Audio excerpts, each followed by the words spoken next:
मुळात प्रश्न असा आहे, आज परत आम्ही वेगवेगळ्या तालुक्यामध्ये जिल्ह्यामध्ये बैठका घेत आहोत. एका एका ठिकाणी 1000, 2000, 3000 अशी माणसं गोळा होतात. आमचं म्हणणं एवढंच आहे की मराठा समाजाचं कुणबीकरणाद्वारे ओबीसी मधला समावेश हा खऱ्या अर्थानं मूळ ओबीसींच्या आरक्षणाचा गळा घोटणार आहे. पण असं होत असताना या महाराष्ट्रातले मुख्यमंत्री महोदय, सत्तेमधले सर्व लोक, विरोधामधले सर्व लोक, ओबीसीचे सर्व मंत्री, 8-9 मंत्री, ओबीसीची सब कमिटी, ही सगळी माणसं गप्प का बसलेत याचं आम्हाला उत्तर नाही मिळालेलं.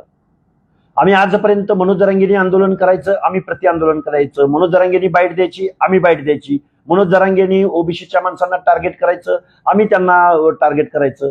खऱ्या अर्थानं या गोष्टीचा कंटाळा आलाय या महाराष्ट्रातल्या सर्व लोकांना. माझं म्हणणं एवढंच आहे की 103वी घटना दुरुस्ती करून इकॉनॉमिकल विकर सेक्शन कशासाठी निर्माण झालं? मुख्यमंत्री महोदय, तुम्ही जबाबदार पदावर बसलेले आहात. तुम्ही आम्हाला एका प्रश्नाचं उत्तर द्या. मराठा समाज जर कुणबीकरणाद्वारे, तुम्ही प्रशासनानं सांगितलं की या महाराष्ट्रामध्ये 2017 सालापासून पुढं 22,20,577 प्रमाणपत्र वाटली गेली. एवढ्या बहुसंख्येने जर ही प्रमाणपत्र वाटली जात असतील आणि अजून वाटली जाणार असतील, अजून मनोज जरांगेंचं आंदोलन होणार असेल, तर मला वाटतंय संपूर्ण मराठा समाज हा ओबीसी मध्ये आलेला असेल.